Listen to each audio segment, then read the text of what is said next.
우리 19절까지의 말씀을 읽었는데요.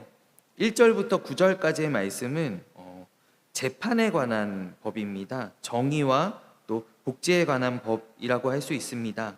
1절 말씀을 보면 거짓 증인을 통하여서 악인의 편을 들어주어서는 안 된다. 그러니까 위증하지 말고 악인과 연합하지 말아라 라고 말씀하고요. 또 2절 말씀을 보면 다수를 따라가지 말아라. 그러니까 오늘날 민주주의 하면은 사실 가장 생각나는 게 다수결의 원칙이잖아요. 근데 오늘 성경은 다수가 잘못된 길로 행할 때 따라가지 말라라는 거예요. 정의를 왜곡하는 어떤 다수의 횡포를 멀리해야 한다라고 하나님께서 우리에게 말씀해 주시고 계십니다. 흥미로운 것은 3절 말씀이에요.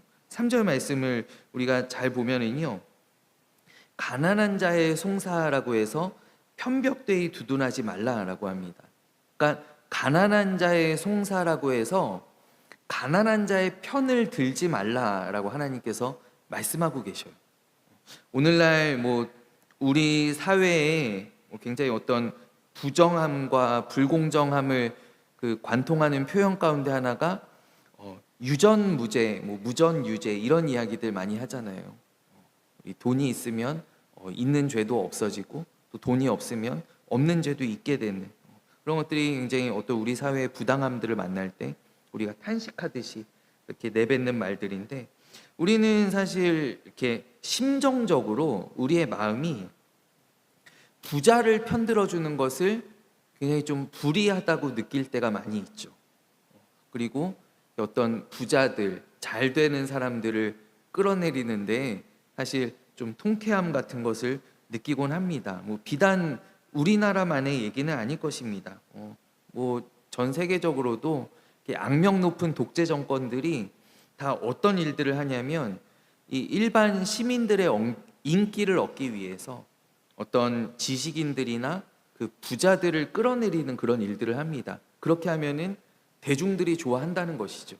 부자들의 막 가진 것들을 빼앗고 이렇게 지식인들을 막 이렇게 벌 주고 이런 일들을 이렇게 독재 정권들이 많이 합니다. 왜냐하면 대다수의 사람들이 그런 것들을 심정적으로 바라기 때문이에요. 근데 오늘 말씀을 보면, 이 3절 말씀을 보면 상대가 가난하다고 그리고 불쌍하다고 해서 그 감정적인 이유를 가지고 진실을 왜곡하지 말라라는 거예요. 그러니까 저 사람 너무 불쌍한데 안 됐는데 그래서 편들어주지 말라라는 거예요. 왜냐하면 그것도 공의를 무너뜨리는 죄다라는 것이죠. 그래서 가난한 자들에게 어떻게 우리가 심정적으로 좀 동요하는 것은 당연하다라고도 할 수 있지만은, 그러나 그것에 의해서 어떤 정의나 공의를 굽게 하지 말라라고 하는 것이 하나님의 말씀이다라는 것이죠. 오늘날에도 사실 이것은 고대 사회뿐만이 아니라 오늘날에도 SNS가 워낙 활성화되어 있어서 먼저 어떤 여론을 선점하는 사람들이 이깁니다. 예를 들어 이렇게 커뮤니티 같은 데다가 사연을 올리면은 사람들이 앞뒤 알아보지도 않고 막 달려들어서 이미 여론으로 심판을 다 해버리죠. 재판을 다 해버리죠. 그리고 그 뒤에 이제 상대방의 또 어떤 입장들도 들어보면 사실 쌍방이나 그런 경우들이 많은데, 우리가 먼저 굉장히 감정적으로 동요해서 어떤 법의 판단 이전에 대중들이, 여론이 다 심판을 내려버리는 경우들이 굉장히 많이 있어요. 몇 년 전에 그 연예인 이성균 씨가 스스로 목숨 끊은 일들도 이미 대중들에게 복귀 불가 판정을 받았기 때문에, 근데 나중에 경찰 조사 다 해보니까 사실 그 정도 잘못이 아니었어요. 근데 그러함에도 이제 어떤 대중들의, 그러니까 법보다 감정이 우선하는 것을 오늘 하나님께서는 그러면 안 된다라고 말씀하신다라는 것이죠. 그래서 우리는 오늘 이 성경의 말씀이 굉장히 고전적인 어떤 고대, 좀 그때는 약간 야만적인 시대였고 원시적인 시대였지만 그때에만 통용되는 것이 아니라 오늘 우리 사회, 왜냐하면 그 사람들은 사실 그대로입니다. 그 어떤 감정들이나 우리의 본성이라고 하는 것들은 그대로이기 때문에 오늘날에도 우리가 새겨들어야 하는 많은 부분들이 있다라는 거예요. 그리고 4절과 5절 말씀 보면은요, 4절과 5절 말씀은 이제 어떤 소나 낙이나 이제 이런 것들에 대하여서 길을 잃고 헤매는 것. 어떤 소냐, 어떤 낙이냐? 원수의 소라는 거예요. 원수의 소. 길을 잃고 헤맬 때 어떻게 해야 하느냐? 우리 보통 저 같은 사람들은 잘 됐다 이러고 못 본 채 하고 그냥 지나갑니다. 아, 꼴 좋다 이러고 그냥 지나가요. 근데 그러면 안 된다라고 하나님 말씀하십니다. 이건 굉장히 어떻게 보면은 정의의 문제라기보다는 관용의 문제라고 할 수 있어요. 극단적으로 말해서 사실 못 본 척하고 지나간다라고 해서 그것에 대해서 정죄하는 것도 사실 쉽지 않아요. 그거 왜 안 알려줬어요? 아, 저 진짜 못 봤는데요. 아니면 뭐 그냥 솔직하게 나 저 사람 너무 싫어서요. 이렇게 얘기할 때 거기에 대해서 뭐라고 얘기하겠어요? 그냥 그러냐고 끄덕끄덕하면서 그냥 지나갈 수밖에 없잖아요. 이건 뭐 처벌하거나 그럴 수 있는 문제들은 아니라고 봐요. 근데 하나님께서는 그 가운데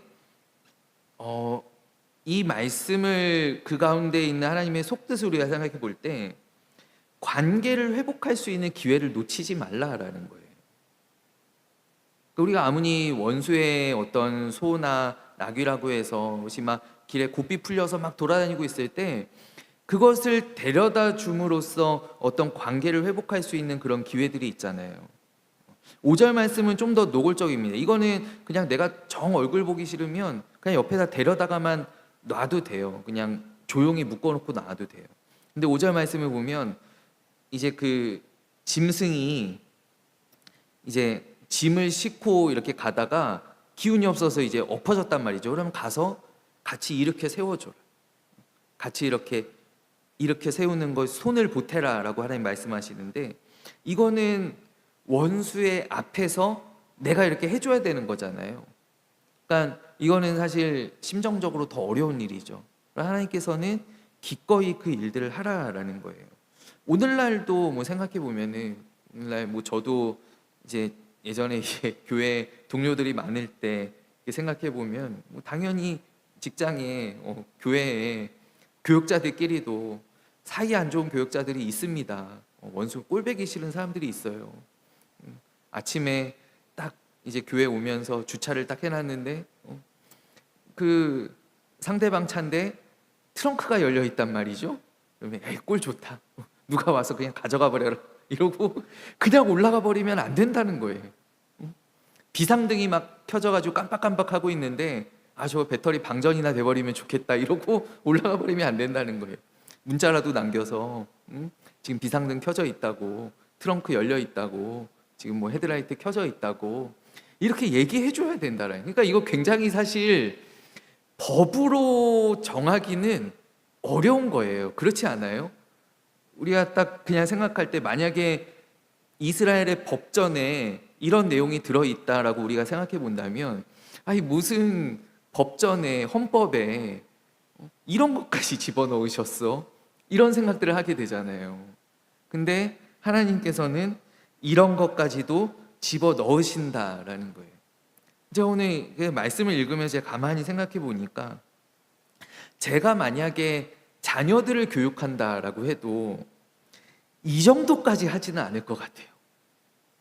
그러니까 뭐 자녀들에게 제가 뭐 구슬로 얘들아 이 세상을 살아갈 때 이렇게 살아가야 된다라고 이렇게 뭐 편지를 이렇게 적는다라고 하면 뭐 절대 도둑질하지 마라. 어려운 사람 있으면 도와주어라. 뭐 이렇게 쓸 때 저는 이 4절 5절 말씀 같은 경우까지는 못 들어갈 것 같아요. 그렇지 않습니까? 만약에 너 정말 싫어하는 사람이 있는데 그 사람 뭐가 이렇게 잘못되는 거 보면은 꼭 가서 얘기해 줘야 된다. 너 가서 알려줘야 된다. 그거 그냥 지나가면 안 된다. 사실 이 정도까지는 저는 얘기 안 할 것 같아요. 근데 오늘 하나님 아버지의 마음은 다르다라는 거예요. 하나님께서는 하나님의 백성이, 하나님의 자녀들이 이렇게까지 하기를 바라신다라는 것이죠. 이렇게까지 어떤 상대방의 어려움들이나 때론 원수라고 할지라도 또 만약에 가축이 이렇게 헤매이다가 뭐 위험에 빠지게 되면 어떻게 됩니까? 그거는 상관없는 어떤 사람들의 다툼 때문에 가축이 희생되는 것 아닙니까? 하나님께서는 그런 것들까지도 굉장히 세심하게 보살피시고 우리에게 지시하신다라는 거예요. 오늘 이 말씀이 얼마나 그 하나님의 어떤 그 마음들이, 또 우리들을 사실 걱정하시는, 우리들이 조금이라도 더 바른 사람, 조금이라도 더 열려 있는 사람, 조금이라도 더 품어줄 수 있는 사람이 되기를 바라는 그 하나님의 마음이 오늘 이 율법의 말씀 가운데 들어있다라는 것이죠. 그리고 6절 말씀을 보면 또 아까 제가 말씀드렸던 3절의 말씀과 정반대입니다. 너는 가난한 자의 송사라고 정의를 굽게 하지 말아라. 그 말씀은 아까 3절 말씀에는 너는 가난하고 어려운 사람들의 송사라고 해서 무조건 편들어 주지 말아라 라는 말씀이었어요. 근데 6절은 정반대죠. 가난한 사람, 힘없는 사람의 송사라고 너는 무시하거나 그것을 억울하게 판정하지 말아라 라는 거예요. 그러니까 모든 경우에 어떤 공명정대함을 가지고 판결하라 라는 것이죠.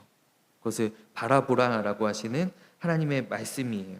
그리고 7절부터 9절까지는 쭉 이제 세부적인 사항들, 거짓의 편에 서지 말아라, 또 뇌물을 받으면 안 된다, 너희 가운데 있는 이방인들을 어박하지 말아라. 특별히 이방인에 관한 것은 하나님께서 계속 반복해서 상기시키는 것이 너도 그랬었지 않느냐, 너도 이방인이었다라는 거예요. 너도 이방인이었다.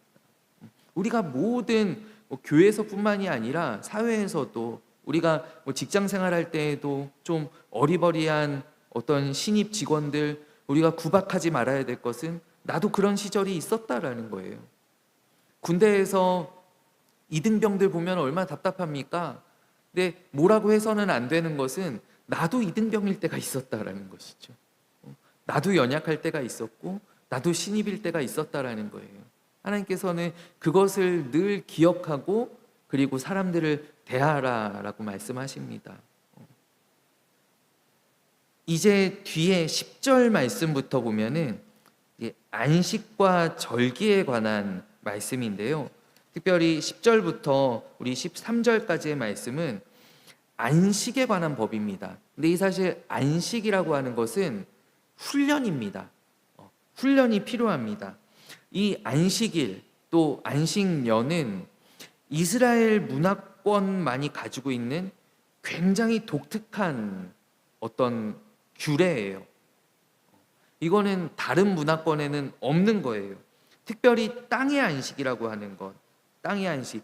6년 동안 땅을 밭갈면은 7년째에는 쉬게 하라라는 거예요. 땅에 아무것도 심지 말고 비료 주지 말고 거기에 농사 짓지 말아라라고 하시는 하나님의 말씀이에요. 왜냐하면 땅도 안식이 필요하다라는 것이죠. 땅이 저는 농사에 관해서는 잘 모르지만 한 번씩 그렇게 놀리는 것이, 이렇게 회전하면서 이렇게 땅을 쉬게 해주는 것이 더 좋다라고 그러더라고요. 그래야 이제 그 다음에 더 잘 될 수 있다고, 또 땅도 이렇게 회복할 수 있다고. 또 요즘 같은 경우에는 요즘은 천연 비료도 많이 쓰지만 예전에는 이제 화학 비료 많이 쓸 때에는 화학 비료 많이 쓰면은 꼭 땅을 이렇게 주기적으로 쉬게 해줘야 그 땅이 어떤 기운들을 회복한다고 그런 이야기들을 제가 들은 적이 있거든요. 맞는지는 잘 모르겠어요. 근데 오늘 하나님께서는 이 땅을 쉬게 하라라고 말씀하십니다. 그리고 그 가운데 담겨 있는 속뜻 가운데에는 땅도 쉬어야 돼요. 땅도 쉬어야 하는 것이 맞아요. 왜냐하면 땅이 그 기운을 회복하고 또 그 이듬해 또 다시 6년 동안 더 많은 소출들을 내기 위해서 땅에도 쉼이 필요하지만, 그것을 넘어서 오늘 하나님께서는 어디까지 말씀을 하시냐면 땅을 소유하지 못한 사람들이 있잖아요. 그러한 사람들이 이제 요 6년 동안은 땅 주인의 눈치를 계속 봐야 되는 거죠. 저 룻기에 나오는 룻처럼요. 수확할 때 이제 딱 가가지고 눈치 보면서 이게 줄 서 있는 거예요. 줄 서 있다가 이제 수확하면서 이제 떨어지는 것들, 그것을 뒤에 따라가면서 막 주워가지고 옵니다. 이게 이제 보통 땅이 없는 사람들, 가난한 자들이 이제 이스라엘에서 살아가는 한 가지 방편이었잖아요. 근데 요 안식년 때에는 이 땅을 소유하지 못한 사람들이 그 눈칫밥에서 벗어나는 거예요. 그러니까 주인의 눈치를 보지 않아도 되는 거예요. 거기 이제 땅이 기본적으로 이제 있으니까 거기서 뭘 들풀들 하며 또 예전에 농사지었던 것들 그런 것들이 막 날 거잖아요. 그런 것들을 땅을 소유하지 못한 사람들이 와서 자유롭게 가져갈 수 있다라는 것이죠. 그러니까 요 6년마다 걸쳐져 있는 이 1년의 안식 가운데에는 이 땅을 소유하지 못한 사람들에 대한 배려도 포함되어 있다라는 거예요.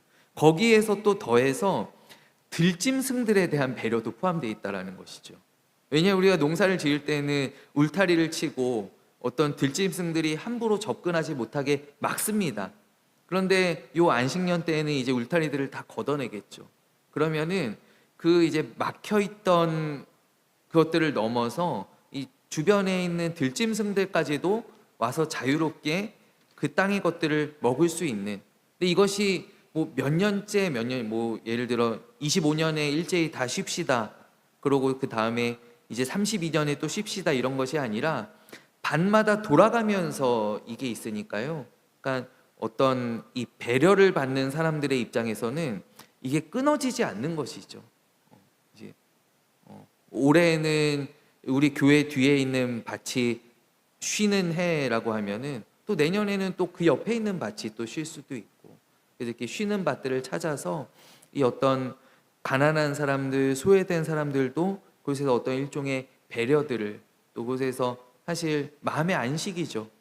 그러니까 땅의 안식뿐만이 아니라 이 사람들도 좀 눈치를 덜 볼 수 있는 그런 마음의 안식을 얻을 수 있다라는 거예요. 안식일 제도도 마찬가지입니다. 안식일 제도도 주인만 쉬는 게 아니에요. 주인뿐만이 아니라 가족들도, 그리고 소유하고 있는 가축들도, 또 종들도, 또 그 집에 거하고 있는 나그네들까지도 하나님께서는 다 쉬라라고 명령하셨기 때문에 이 하나님께서 주시는 안식을 생각해 보면 나의 쉼을 넘어서 하나님께서는 나만 쉬게 하는 것이 아니라 내 주변까지, 특별히 내 주변에 있는 어떤 약자들과 또 자연 만물들까지도 하나님께서는 숨을 고르게 하신다라는 거예요. 그래서 이 안식이 우리에게 주신 선물이죠. 우리뿐만이 아니라 우리 주변에, 우리 모든 환경들 가운데 하나님께서 베푸신 특별한 은총이다라는 거예요. 그리고 더해서 이 안식에는 무엇이 필요하냐면 믿음이 필요합니다. 믿음이. 한번 생각해 보세요. 뭐 땅을 이제 여러 평을 가지고 경작하시는 분들은 이제 조금 그게 덜하겠지만, 정말 작은 땅 하나 가지고 여기에 이제 우리 식구들의 모든 그게 걸려 있다라고 한다면 그 땅을 1년 동안 쉬게 하는 것이 얼마나 큰 경제적 손실입니까? 그러니까 아마 제 생각에는 이제 땅을 7등분을 해서 이제 올해는 요 부분이 쉬고 내년에는 요 부분이 쉬고 아마 이렇게 쪼개가지고 하겠죠. 그러나 그러면은 내가 가지고 있는 이 땅을 온전히 경작하지 못하고 거기에서 나는 어떤 경제적인 손실이 있잖아요. 우리가 안식일도 마찬가지죠. 오늘날에도 사실 주일을 쉰다라고 하는 것이 어떤 요식업이나 서비스업 같은 경우에는 굉장히 그게 큰 결단이잖아요. 왜냐하면 주일이 사람이 가장 많이 오는 날인데 지나가는 사람들도 많을 테고, 그것을 포기하고 내려놓아야 된다는 것은 어떤 경제적인 손실을 감수하는 것이잖아요. 그러니까 이 안식은 하나님께서 우리에게 주신 큰 은총의 선물이기도 하지만 이 안식은 사실 우리의 믿음도 요구하고 있다는 거예요. 그래서 이 안식을 위해서는 우리의 믿음이 있어야 한다는 것이죠. 주일을 온전히 지키는 것도 마찬가지입니다. 주일을 온전하게 지키는 것도 우리의 믿음이 필요합니다. 그냥 주일마다 그 지키는 것들이 다 똑같이 주일 예배에 나오는 분들이라고 해도 그 주일을 지키는 그 마음과 자세들은 다 다를 거예요. 어떤 분들은 오늘 주일이니까 예배드렸으면 됐지 이러고 나머지 주일을 자유롭게 보내시는 사람들이 있는 반면에, 또 어떤 분들은 주일을 완전히 구별해서 예배 드릴 뿐만이 아니라 그날 하루는 정말 내가 다른 것들, 좀 어떤 세상적인 근심들, 걱정들, 내 일들을 좀 내려놓고 어떤 하나님 안에 온전히 하나님께 집중하는 그런 주님의 날로서 보내시는 분들도 계실 거예요. 근데 이 주일이라고 하는 것도 어떤 하나님의 은혜에 대한 절대적인 고백이 없으면 불가능하다라는 것이죠. 단순히 어떤 외형적인 그런 순종, 외형적인 지킴을 넘어서 내가 온전히 하나님 앞에 순종하기 위해서는 이것이 하나님 주신 것입니다라고 하는 그 은혜에 대한 절대적인 고백이 없이는 불가능하다라는 거예요. 그래서 오늘 하나님께서 주시는 이 안식에는 우리의 믿음이 또한 필요하다라는 것이에요. 그래서 저는 우리 교회가, 또 우리 교회 안에 있는 우리 모든 가정들이, 우리 모든 성도님들이 정말 주의를 잘 지키는 그러한 우리 교회, 또 우리 모든 성도님들 되시기를 간절히 소원합니다. 우리가 그냥 나와서 예배만 한번 드리고 가는 것이 아니라 이 주일 하루를 온전히 하나님 앞에 구별하여서 정말 하나님께서 기뻐하시는 그러한 주일로 보낼 수 있는, 우리 교회도 그렇게 하기를 원하고, 우리 교회도 이 주일 예배에 우리의 온 역량을 집중하여서 정말 하나님 앞에 최고의 예배를 올려드리는 그런 교회 되기를 원하고, 우리 모든 가정들도 우리 하나님 앞에 주신 이 안식, 이 구별된 날을 거룩하게 잘 지키는 그러한 가정들이 되기를 간절히 소원합니다. 이제 마지막으로 제가 간단하게 이제 보고 넘어갈 텐데요. 이스라엘의 3대 절기에 대하여서 말씀하고 있어요. 이스라엘의 3대 절기라고 하면 먼저는 출애굽과 관련된 유월절이라고도 하고 무교절이라고도 합니다. 유월절은 하루를, 그러니까 그 죽음의 천사가 애굽의 장자들을 심판한 그 하루를 이야기하는 것이 유월절이고요. 무교절은 이 유월절에서 시작해서 일주일간 무교병을 먹는 이 기간을 무교절이라고 합니다. 그러니까 사실 유월절과 무교절은 거의 붙어 있고 동일시되는 그런 절기입니다. 그리고 두 번째는 곡물의 수확과 관련된 절기인데요. 그러니까 오늘날로 하면은 추수감사절이겠죠. 이것과 관련된 절기가 무엇이냐면 맥추절 또는 칠칠절이라고도 하는 절기입니다. 이 맥추절, 칠칠절, 이 두 개가 같은 절기고요. 동일시되는 절기고, 이 칠칠절은 또 거기에 하루를 더 못해서 오순절이라고도 하죠. 맥추절, 칠칠절, 오순절, 이것이 다 동일한 절기입니다. 그리고 마지막 절기는 어떤 절기냐면 곡물을 저장하는 것과 관련돼 있어요. 다 이제 수확을 끝낸 다음에 이거를 저장하는 것인데, 이것은 무엇이냐면 수장절이고, 또 이때 광야 생활을 기념하면서 초막을 짓고 광야로 나가는 초막절하고도 관련이 되어 있습니다. 이 두 개가 기간이 동일합니다. 그래서 수장절이라고도 하고 초막절이라고도 합니다.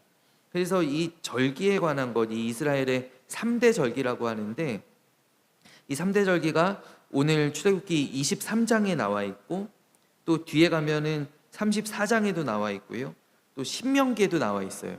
근데 명칭들이 지금 제가 말씀드린 명칭들을 다 한 번씩 돌려가면서 사용해요.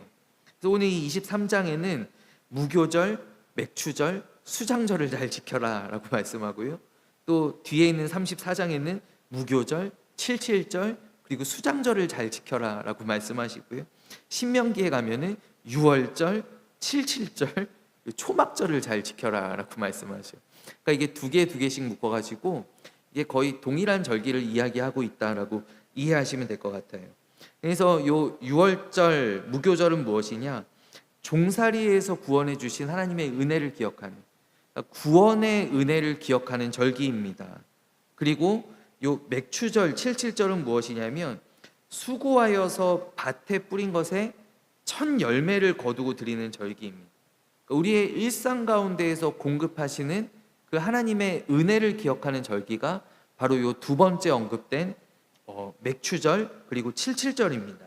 그리고 마지막으로 이 연말에 곡식들을 이제 다 거두어서 저장한 다음에 드리는 절기가 이 수장절 그리고 초막절인데, 이것은 어떤 인생의 열매, 결실에 감사하는, 그리고 인도하심에 감사하는 절기이죠.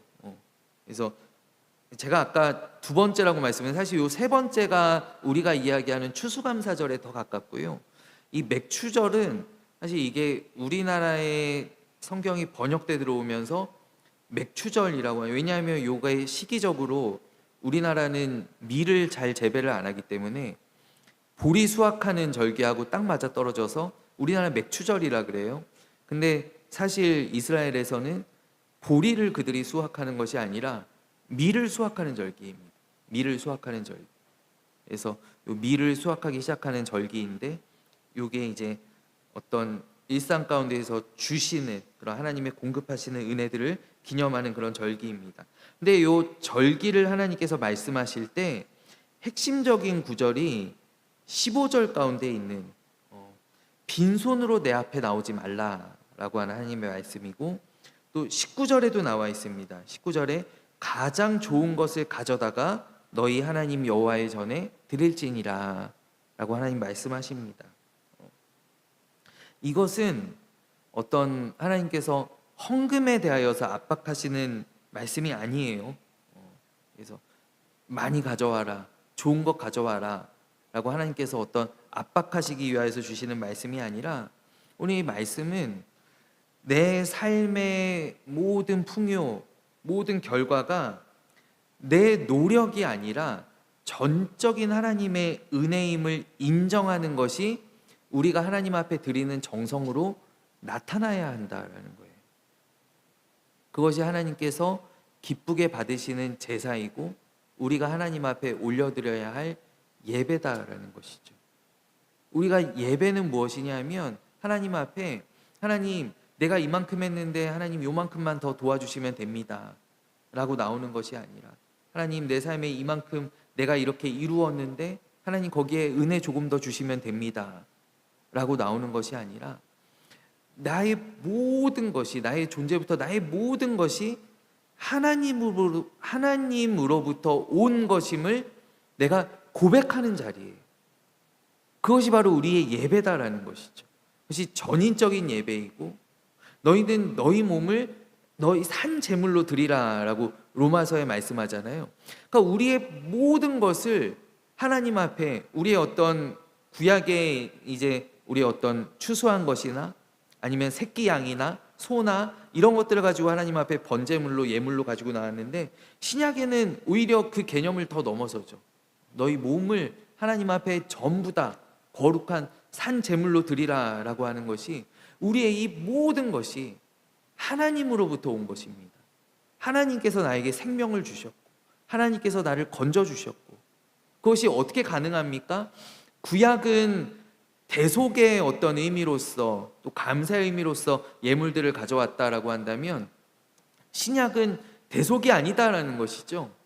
예수님께서 십자가에 달려 죽으심으로 말미암아 우리의 생명이 건짐을 받았기 때문에, 우리가 완전한 구원을 이루었기 때문에, 내가 그 은혜에 감사하기 위해서, 내가 그 은혜에 보답하기 위해서, 내가 그 은혜를 기억하기 위해서는 양이나 소를 가져오는 것이 아니라 나를 하나님 앞에 제물로 드려야 한다라는, 나를 하나님 나는 아무것도 아닙니다. 전부 다 하나님 은혜입니다. 하나님 나 같은 죄인을 살려주신 건 너무나 감사합니다. 하나님 나에게 은혜 베풀어 주신 것이 너무나 감사합니다. 그래서 이 신약의 시대에는 나를 가지고 하나님 앞에 나아가는 거예요. 그래서 신약에는 더 이상 뭐 소 가져오라는 말 안 하잖아요. 비둘기 잡아오라는 말 안 하잖아요. 뭐 가루 가지고 나오라는 말 1절 안 하거든요. 내가 나를 가지고 하나님 앞에 나아가는 거예요. 나를 가지고. 그러니까 이 모든 하나님께 드리는 것은 무엇이냐면, 이것이 전부 다 하나님으로부터 온 것입니다. 하나님으로부터 온 것입니다. 그래서 이 절기와 이 예물에 관한 법은 결국 무엇이냐면 우리 감사의 훈련이다라는 거예요. 하나님 앞에 드리는 일상적인 감사, 내 것이 아닌 것이 감사. 그러니까 11조도 사실 엄밀히 이야기하면 훈련입니다. 훈련. 저도 이렇게 살아가다 보면 목회자도 사실 11조 드리는 것이 쉽지 않아요. 하나님, 이번 달은 좀 많이 쪼들리는데요. 어떻게 하죠, 하나님? 근데 미리 떼어놓고 돼요. 왜냐하면 이거는 훈련이에요, 훈련. 훈련이라고. 하나님 앞에 미리 떼어. 그것은 무엇이냐면, 하나님, 제가 이만큼 사례를 받았는데, 올해 이만큼 주셨는데, 이것이 내가 번 것이 아니라 하나님 주신 것입니다라는 고백이에요. 그래서 내가 먼저 떼어놓고 그리고 남은 것으로 살아가는 거예요. 그러니까 이 모든 것, 이것은 그러니까 하나님께서 나에게 주시는 감사의 훈련이라고 생각해야 돼요. 우리 교회가 이런 참 부족한 것이 많고 우리 연약하고 또 하나님께서 많이 채워주셔야 되지만, 그러나 그 가운데에서도 하나님 앞에 감사의 훈련을 게을리하지 않는 그러한 교회 되기를 간절히 소원합니다.